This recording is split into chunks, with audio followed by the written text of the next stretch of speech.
In this video, we'll be looking at integration using substitution. Now, this is something that you should have already seen in the Extension 1 course.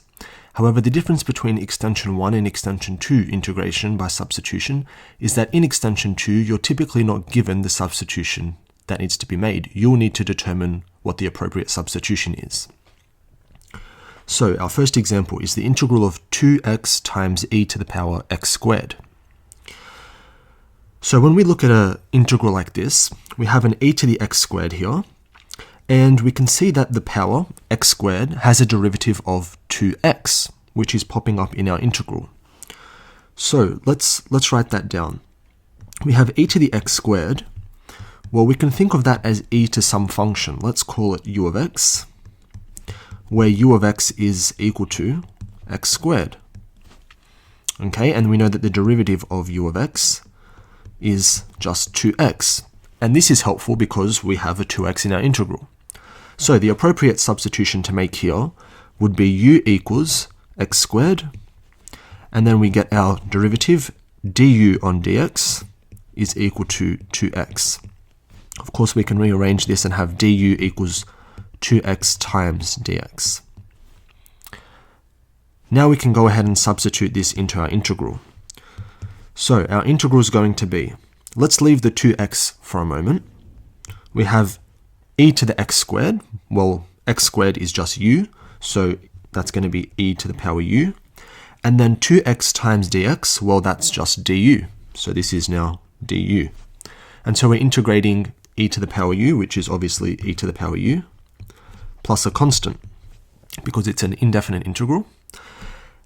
But now our answer is in terms of u, when our original question was in terms of x. So that means we have to resubstitute back for u. We have to sub u equals x squared into our answer, which means e to the power x squared plus c. And that's the final answer. The second example is the integral of x squared divided by the square root of x cubed plus 1. Now, if you've been following along in the series, in the previous video we saw a quick way of doing a question like this. But we're not going to talk about that now. We're going to talk about how to solve this using substitution. Here we have a polynomial, even though it's underneath the square root, we have a polynomial of degree 3.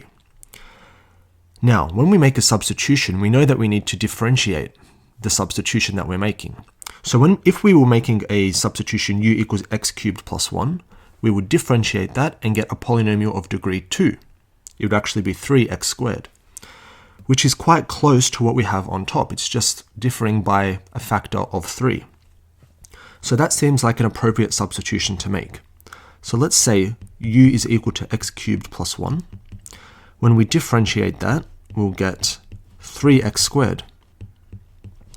Now we need to multiply across by dx, so that we get du equals 3x squared dx. But like we were saying, we don't have a 3, we only have an x squared. It's not 3x squared. So what we can do is we can divide by 3. So we'll get du on 3 is equal to x squared times dx. And now we have exactly what we have on top in our original integral. We have x squared times dx. So we can go ahead and make our substitution. So let's look at the denominator first. Well, the denominator is quite easy. It's just the square root of x cubed plus 1, which is u. We've made that substitution. So it's the square root of u. On top, we have x squared times dx. But from here, we know that that's du on 3. Or another way of thinking of that is 1 over 3 times du, a third du. Now we can take out that third outside the integral, and we'll get 1/3 the integral of du divided by the square root of u. So the way that we integrate the square root of u is we write it as a power, as an index, and that's going to be negative a half. So the negative brings it to the top, and the half is the square root. And now we can apply our normal power rule here. We add 1 to the power, which will give us u to the power a half, and we divide by the new power, which is a half. So it's a third times that, plus a constant because it's indefinite. Okay, tidying this up a little bit will give us 2/3 times the square root of u plus c. And of course, we need to substitute back in for our original variable. Let's move this up slightly. So that means we're going to have 2/3 the square root of x cubed plus 1 plus c. And that's our final answer. The third example is the integral of 1 divided by x plus the square root of x. Now, when we look at an integral like this, the thing that seems to be causing problems is the square root of x in the denominator. Now, the reason that having this causes problems is because it's not the entire denominator that's being square rooted, it's just part of the denominator. If it was the entire thing, there are ways that we've seen and a few other ways that we can deal with such a problem.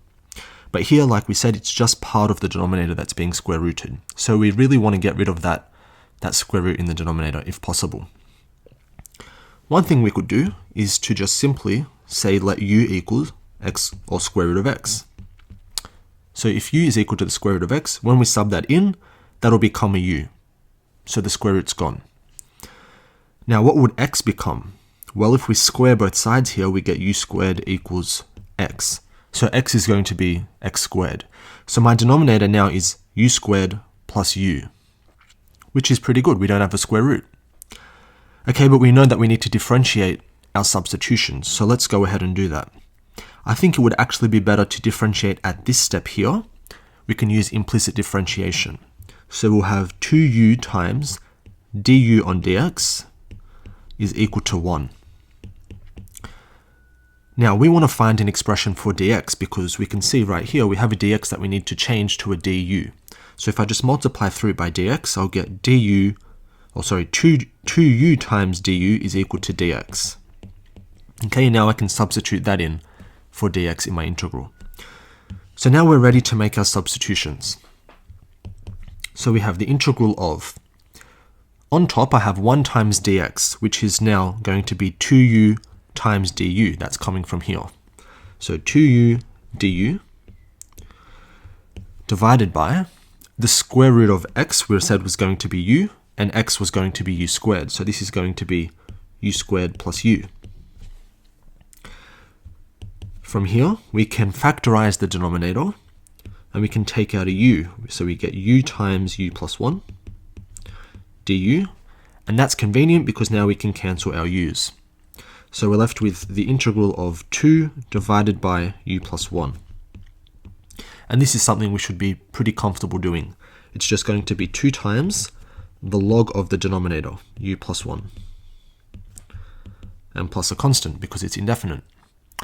But of course we need to substitute back for our original variable, which is going to be 2 times the log of the square root of x plus 1 plus our constant c.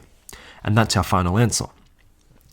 Now this question here is very interesting because the substitution we made was totally fine and it works. There is another substitution that people might be tempted to make. Let's have a look at what happens. If we make the substitution u squared equals x. This seems to be pretty much exactly what we've already done. This actually, in fact, this line here. So if we just went straight to u squared equals x, what would happen? Let's have a look. Well, we'd need to differentiate, which is what we've already done, and we would get to this point, 2u du equals dx. Okay, nothing strange so far. Let's substitute back into our integral. So we would have our integral, I'm just going to call it I, is equal to, on top we'd have the same, we'd have 2u times du. In the denominator, what would we have? Well, x is now u squared, that's the substitution that we chose, so u squared, plus the square root of x. Well, x is u squared, so it's the square root of u squared.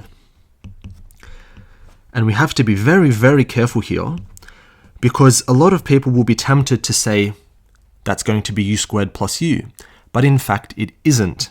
It's u squared plus the absolute value of u, because u, the square root of u squared, is actually the absolute value of u. It's not just u.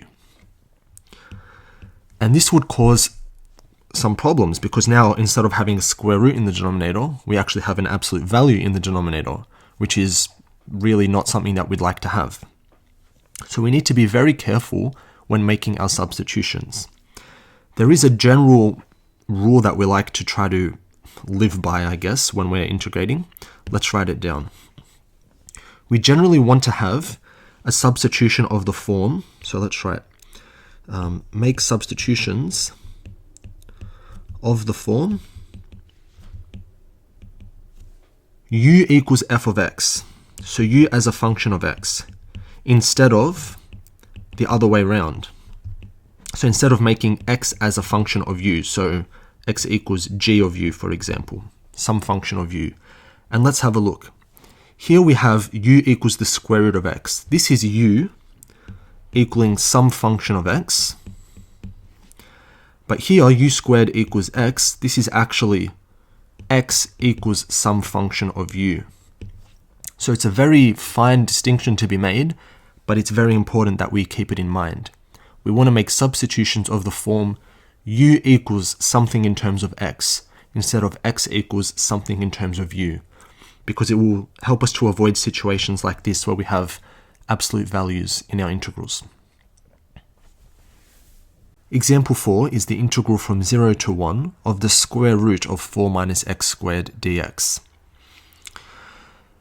Now with this integral, our integrand, the thing that we're integrating, is of the form the square root of a squared minus x squared. And whenever we have this in an integral, one of the first things we like to try to do is to change this so that it turns into a squared minus a squared sine squared theta. And that's because from here we can use some of our nice trig identities to simplify and eliminate that square root. So we might think to make the substitution x equals 2 times sine theta. But remember what we said just earlier. We don't want to make a substitution x in terms of theta. We want to make the substitution theta equals something in terms of x. So what we really want is we want to say let theta equal the inverse sine of x on 2. Okay, so I've really just worked backwards from what I know I want. So x equals 2 sine theta now is not our substitution, but it's actually a consequence of our substitution. Okay?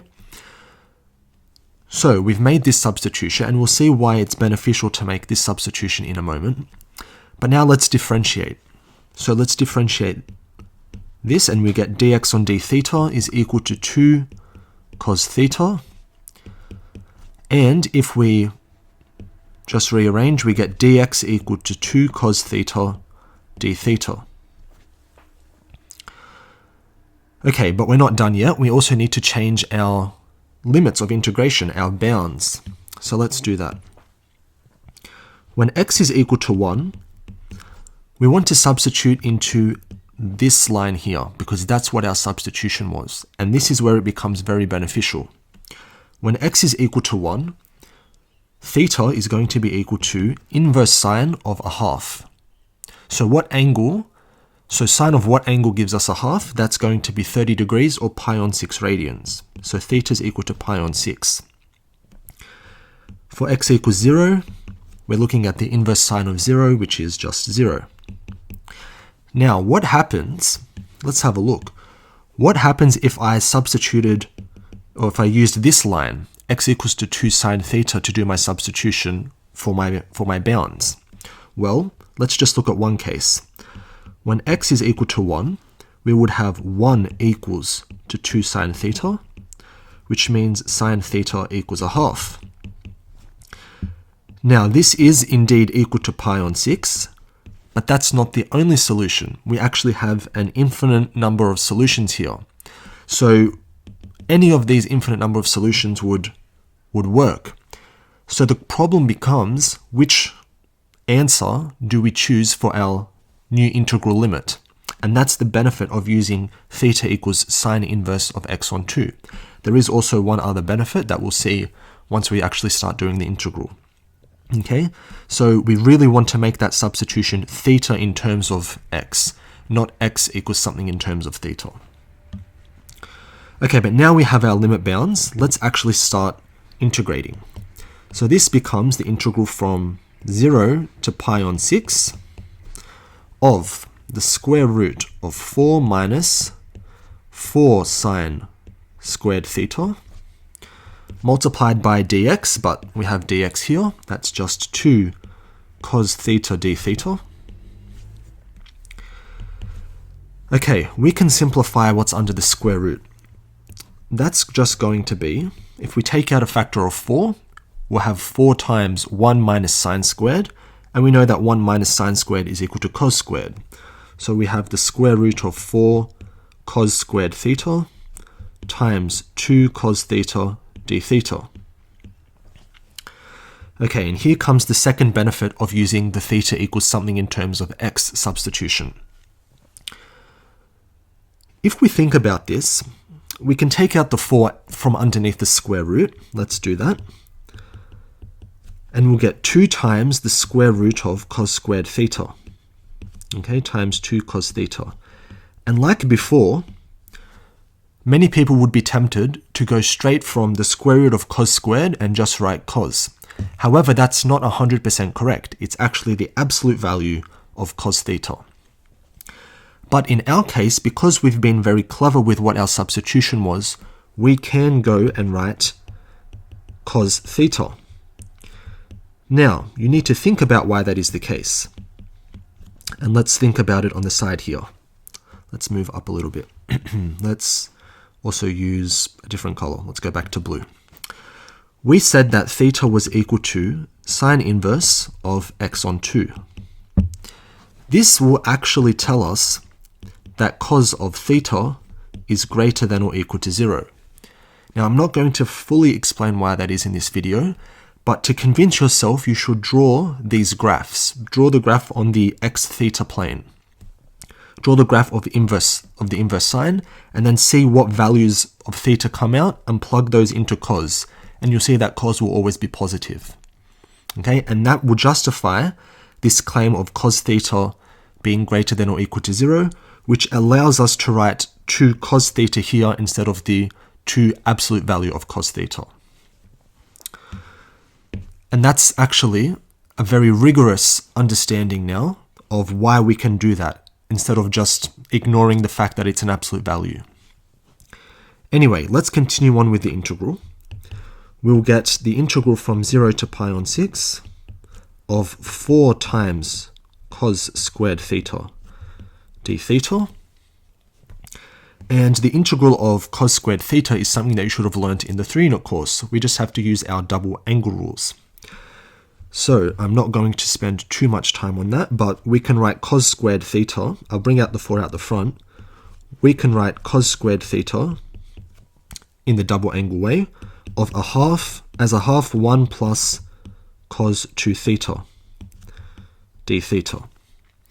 Let's bring out the half out the front. So I have 4 on 2, which is just 2. And let's integrate. The integral of 1 is just theta. The integral of cos 2 theta becomes sine 2 theta on 2. And we're going between 0, I don't know why I wrote 4 here, that should be a 6. 0 and pi on 6. Let's substitute these values in, and what do we get? We get 2 times, we get pi on 6 plus sine of 2 times pi on 6 will be sine of pi on 3, which is sine of 60, which is root 3 on 2, and then we divide by another 2, which will give us root 3 on 4, minus, when we sub in 0, we'll get 0 and another 0. So our final answer, once we multiply through everything by 2, is going to be pi on 3 plus root 3 on 2. And that is the final answer. The fifth and final example is the integral of 1 divided by 1 plus x squared to the 3/2 power. So here we have something of the form a squared plus x squared underneath a radical sign. So in this case, it happens to be the square root of that entire quantity cubed. Okay, but the point is we have a squared plus x squared, which is slightly different to the previous case where we had a squared minus x squared. In this case, we again want to be able to use some of our trig identities, but we want to change the a squared plus x squared to look something like this. A squared plus a squared tan squared x, or theta, I guess. So we might be thinking to make the substitution x equals tan theta.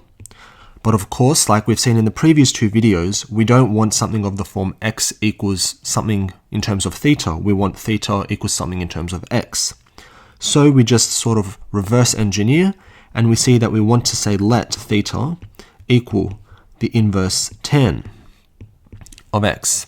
Okay, and then we can say therefore x is equal to tan theta.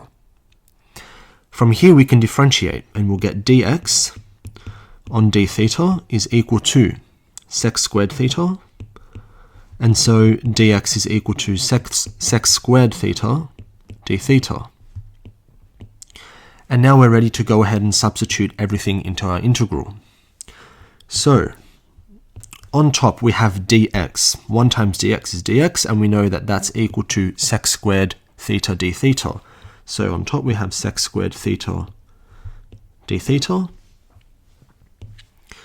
And on the bottom we have 1 plus x squared. Now x is equal to tan theta, so this is going to be tan squared theta raised to the 3/2 power.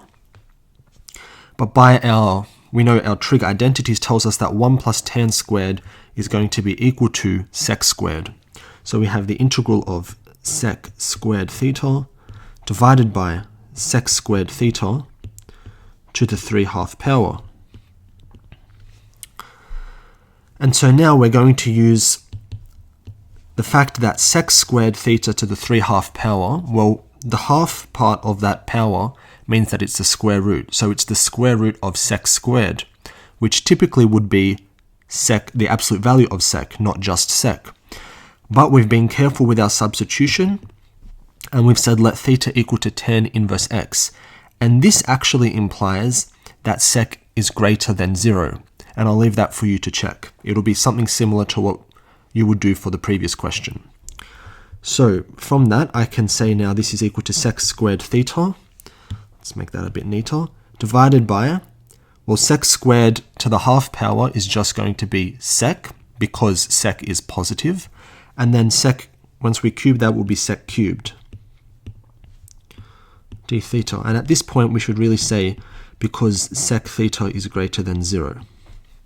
And we should also say actually here that this implies that sec theta is greater than or equal to 0. Okay, now we can simplify. We have sec squared divided by sec cubed. That's going to be 1 on sec. And we know that 1 on sec is going to be equal to cos. So this integral is equal to the integral of cos theta d theta. Let's move this up a little bit. Alright, the integral of cos theta is something we should know. That's equal to sine theta plus a constant. Now, our original question was in terms of x, and our answer at the moment is in terms of theta. So we need to find a way to change back into the x world, I guess you can say. And the way to do that is to draw a nice little diagram, a nice little triangle. So if I look at this right angle triangle here, if I call this angle here theta, then what do we have? Well, we have that x is equal to tan theta. But really we can think of x as x divided by 1. So tan theta we know is opposite over adjacent. So the opposite, if I write that, let's write it here, opposite divided by adjacent. So the opposite would be x, and the adjacent side would be 1. And then we can calculate the other side using Pythagoras' theorem, and that would be the square root of 1 plus x squared. And from this I can work out what sine theta is. That's just going to be opposite over hypotenuse, which is x over the square root of 1 plus x squared. And so our final answer is going to be sine theta, which is x divided by the square root of 1 plus x squared plus c.